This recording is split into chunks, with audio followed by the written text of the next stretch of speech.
Hi friends, എല്ലാവർക്കും കൃഷ്ണാസ് കിച്ചണിലേക്ക് സ്വാഗതം. ഇന്നത്തെ വീഡിയോയിൽ നമ്മൾ ചെയ്യുന്നത് പഞ്ചാബി രാജ്മ കറി. നമുക്ക് നോക്കാം ഈ രാജ്മ കറി എങ്ങനെയാണ് ഉണ്ടാക്കുന്നതെന്ന്. ഇന്നത്തെ നമ്മുടെ രാജ്മ കറിക്ക് ആവശ്യമായിട്ടുള്ള രാജ്മ പയറാണിത്.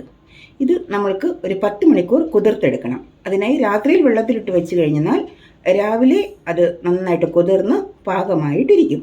നമുക്കിത് വെള്ളത്തിലിട്ട് കുതിർക്കുവാൻ വയ്ക്കാം. ഇത് നമ്മൾ 10 മണിക്കൂർ വെള്ളത്തിലിട്ട് കുതിർത്ത് വെച്ചിരിക്കുന്ന രാജ്മയാണ്. ഈ രാജ്മ നമ്മൾ കുക്കറിലിട്ട് നന്നായി വേവിച്ചെടുക്കണം. ഒരു 15-20 മിനിറ്റ് കുക്കറിൽ ഇരുന്ന് കഴിഞ്ഞാൽ നന്നായിട്ട് വെന്ത് മയമായിട്ട് വരും. കുതിർത്ത് വെച്ച രാജ്മ നമ്മൾ കുക്കറിൽ വേവിക്കുന്ന കൂട്ടത്തിൽ കുറച്ച് സവാള അരിഞ്ഞത് ഇടണം. ഈ സവാള അരിഞ്ഞത് ഇടുമ്പോഴാണ്, സവാളയോട് കൂടി വേകുമ്പോഴാണ് രാജ്മയ്ക്ക് നല്ല രുചിയും മണവും ഒക്കെ വരുന്നത്. സവാള ഇടാൻ ആരും മറക്കരുത്. സവാള കുക്കറിൽ വേവിക്കുന്ന കൂടെ നമുക്കൊരു 2 സവാള അരിഞ്ഞത് ഇടണം. സവാള ഇട്ടതിന് ശേഷം ഇതിലേക്ക് നമ്മൾ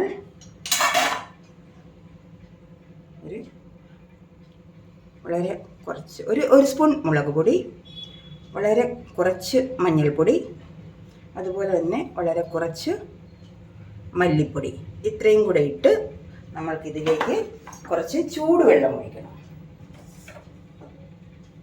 നമ്മൾ കുറച്ച് ചൂടാക്കിയ വെള്ളമാണ് ഇതിലേക്ക് ഒഴിക്കുന്നത്. രാജ്മ നികക്ക വെള്ളം ഒഴിച്ച് നമ്മൾ 1/2 സ്പൂൺ ഉപ്പ് രാജ്മ കുക്കറിൽ വേവിക്കുന്ന കൂടെ നമ്മൾ ഇടണം. അതിനുശേഷം കുക്കർ അടച്ച് വെച്ച് നമ്മളൊരു 15 മിനിറ്റ് വേവിക്കണം. ഒരു 2 വിസിൽ വന്നതിന് ശേഷം ഒരു 10 മിനിറ്റ് നമ്മൾ നന്നായി കുതിർന്ന രാജ്മ ആയതുകൊണ്ട് 10 മിനിറ്റ് നമ്മൾ സിം ഫ്ലെയിമിലിട്ട് വെച്ച് വേവിക്കണം. നമ്മൾ കുക്കറിൽ 15 മിനിറ്റ് വേവിച്ചെടുത്ത രാജ്മയാണിത്. ഇത് വളരെ മയമായിട്ട് കിട്ടിയിട്ടുണ്ട്. എത്ര സ്ട്രോങ് ആയിട്ടിരുന്ന രാജ്മയാണ്, ഇപ്പോഴിത് നല്ല സോഫ്റ്റായിട്ട് കിട്ടിയിട്ടുണ്ട്. ഇനി നമുക്ക് ഇതിന് വേണ്ട മസാല ചേർത്ത് കുക്കറിൽ ഒന്നുകൂടെ ഒരു 2 വിസിലടുപ്പിച്ചെടുക്കണം. അടുത്തത് നമ്മൾ കുക്കർ ചൂടാക്കി രാജ്മയ്ക്ക് ആവശ്യമായ മസാല ഉണ്ടാക്കാൻ പോവുകയാണ്. ആദ്യമായിട്ട് കുക്കറൊന്ന് ചൂടായിക്കൊള്ളട്ടെ. കുക്കർ ചൂടായിട്ടുണ്ട്. നമ്മൾക്ക് ആവശ്യത്തിന് വേണ്ട റിഫൈൻഡ് സൺഫ്ലവർ ഓയിലാണ് ഞാൻ ഉപയോഗിക്കുന്നത്. എണ്ണ വളരെ അധികം എണ്ണയൊന്നും വേണ്ട, കുറച്ച് എണ്ണ, 2-3 സ്പൂൺ എണ്ണ ഒഴിച്ച് മതി. അതിലേക്ക് നമുക്ക് 1 സ്പൂൺ കടുക് നന്നായിട്ട് പൊട്ടിയിട്ടുണ്ട്. അതിലേക്ക് നമ്മൾക്ക് കുറച്ച് സവാള അരിഞ്ഞതിടാം.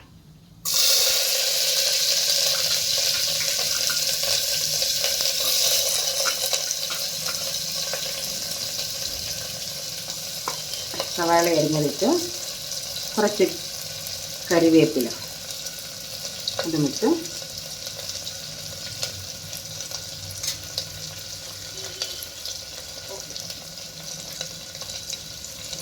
നന്നായിട്ട് നമുക്കൊന്ന് ഇളക്കാം.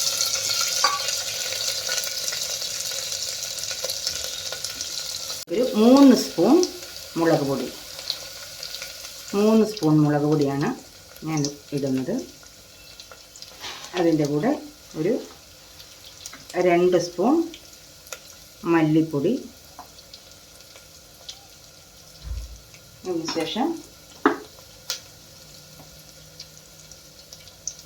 1 സ്പൂൺ ഗരം മസാല, അതിനുശേഷം നമുക്ക് 1 സ്പൂൺ പെരിഞ്ജീരകം അതും കൂടെ ഇതിൻ്റെ കൂടെ അങ്ങ് ഇട്ടിട്ട് ഇഞ്ചി വെളുത്തുള്ളി പേസ്റ്റ് വേണം. അത് നമുക്ക് 1 സ്പൂൺ ഇഞ്ചി വെളുത്തുള്ളി പേസ്റ്റ് അതും ഇട്ട് നന്നായിട്ട് ഇളക്കി യോജിപ്പിച്ചെടുക്കണം. ഇതിലേക്ക് നമ്മൾക്ക് തക്കാളി അരിഞ്ഞു വെച്ചിരിക്കുന്നത് ഇടണം. ഒരു 2 തക്കാളി, മീഡിയം സൈസിലുള്ള 2 തക്കാളി ഇട്ട്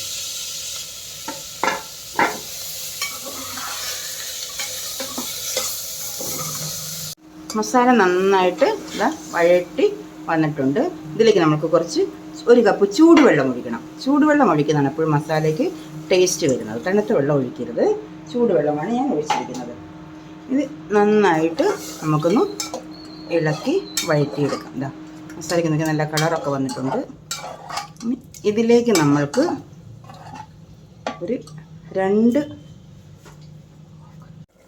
മസാല നല്ല തിളച്ച് വരുന്നുണ്ട്. അതിലേക്ക് നമ്മൾക്ക് ഒരു 2 ചെറിയ ഉരുളക്കിഴങ്ങ് അരിഞ്ഞത്, ആലു അരിഞ്ഞത് ചേർക്കുകയാണ്. ഇത് നന്നായിട്ട് ഒന്ന് ഇളക്കിയെടുത്ത് കഴിയുമ്പോൾ നമ്മൾക്ക് 1 സ്പൂൺ ഉപ്പ് കൂടെ ചേർക്കണം. അത് നമ്മൾ രാജ്മയിൽ കുറച്ച് ഉപ്പിട്ടിരുന്നു, അതുകൊണ്ട് ഒരു 1/2 സ്പൂൺ ഉപ്പ് മതി ഇതിന്. മസാലയ്ക്കും ആലുവിനും ചേരാനുള്ള ഉപ്പ് അത് നമ്മൾ നന്നായിട്ട് വഴറ്റി എടുത്തതാ തിളയ്ക്കുന്നുണ്ട്. ഉണ്ടോ, നല്ല കളറൊക്കെ വന്നിട്ടുണ്ട് കറിക്ക്. ഇതിലേക്ക് നമ്മൾ കുക്കറിൽ വേവിച്ച് വെച്ചിരിക്കുന്ന രാജ്മ ചേർക്കാൻ പോവുകയാണ്.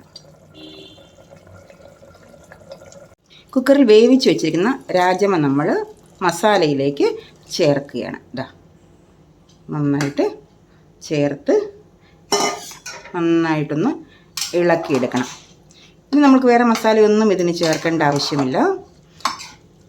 ഇനി നമ്മൾക്കൊരു 2 വിസിൽ, അതായത് ആലു വേകാനുള്ള, ഉരുളക്കിഴങ്ങ് വേകാൻ വേണ്ടി മാത്രമുള്ള വിസിൽ വന്നാൽ മതി. ഒരു 5 മിനിറ്റ് കൊണ്ട് ഇപ്പോൾ ഇതിന് വിസിൽ വരും. നമുക്ക് കുക്കർ നന്നായിട്ട് അടച്ചു വയ്ക്കാം. കുക്കർ അടച്ചു വയ്ക്കുകയാണ്. ഒരു 2 വിസിൽ വന്നാൽ മതി. ആലു ഒത്തിരി വെന്ത് പോകരുത്. അതിൻ്റെ പാകത്തിന് വേകാനായിട്ട് നമുക്കൊരു 2 വിസിൽ വന്നാൽ മതി. ഇതാ നമ്മൾ അടച്ചു. ഇതാ ശരിയായി നമ്മുടെ രാജ്മ കറി റെഡി ആയിട്ടുണ്ട്. ടേസ്റ്റി ആയിട്ടുള്ള രാജ്മ കറി നമുക്കൊന്ന് തുറന്ന് നോക്കാം. കുക്കർ തുറന്ന് നോക്കാം എങ്ങനെയുണ്ടെന്ന്. ഇതാ കണ്ടില്ലേ, നല്ല മസാലയൊക്കെ പിടിച്ച് ഇതാ കണ്ടോ. നമുക്ക് ഇതാ ആലു വെന്തിട്ടുണ്ട്, രാജ്മ നല്ല സോഫ്റ്റ് ആയിട്ടുണ്ട്. നമ്മൾ മലയാളീസ് പറയും രാജ്മയ്ക്ക് ടേസ്റ്റ് ഇല്ല, അത് ഭയങ്കര സ്ട്രോങ് ആണ്. അങ്ങനെയല്ല, നല്ല സോഫ്റ്റ് ആയിട്ട് വന്നിട്ടുണ്ട്. നല്ല ടേസ്റ്റി കറിയാണ്. ഇതിൻ്റെ ടേസ്റ്റ് കൂട്ടുവാനായിട്ട് നമുക്ക് ഒരു സ്പൂൺ നെയ്യ് കൂടി ചേർക്കാം. പഞ്ചാബികൾക്ക് പ്രിയപ്പെട്ടതാണ് നെയ്യ്. അപ്പം രാജ്മ അവരുടെ കറിയാണ്. രാജ്മ ചപ്പാത്തിക്കും റൈസിനും നല്ല കോമ്പിനേഷനാണ്. രാജ്മ റൈസ് നല്ല കോമ്പിനേഷനാണ്. നമുക്ക് ഇതിനകത്തേക്ക് 1 സ്പൂൺ നെയ്യ് കൂടി ചേർക്കാം. വളരെ കുറച്ച് നെയ്യ് മതി. ഇത് തന്നെ മുഴുവൻ ഇടണ്ട, നമുക്ക് അത്രയും മതിയാവും.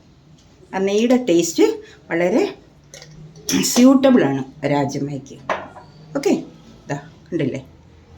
നമുക്ക് നമ്മുടെ കറി ഒരു ബൗളിലേക്ക് മാറ്റാം. എന്നിട്ട് അതിനെ നമുക്ക് മല്ലിയില കൊണ്ട് ഗാർണിഷ് ചെയ്യാം. നമ്മുടെ രാജ്മ കറി ഇതാ റെഡി ആയിട്ടുണ്ട്. നമുക്കൊരു കുറച്ച് മല്ലിയില ഇട്ട് ഒന്ന് ഗാർണിഷ് ചെയ്യാം. ഇതാ കണ്ടോ, നല്ല സുന്ദരമായ ടേസ്റ്റി രാജ്മ കറിയാണ്. ഇത് ചപ്പാത്തിയുടെ കൂടെയും ചോറിൻ്റെ കൂടെയും നല്ല കോമ്പിനേഷനാണ്. എല്ലാവരും ഉണ്ടാക്കി നോക്കണേ. ഇഷ്ടപ്പെട്ടുവെങ്കിൽ ചാനൽ സബ്സ്ക്രൈബ് ചെയ്ത് ഞങ്ങളെ പ്രോത്സാഹിപ്പിക്കുക. Okay, bye. അടുത്ത വീഡിയോയുമായിട്ട് മറ്റൊരിക്കൽ കാണാം.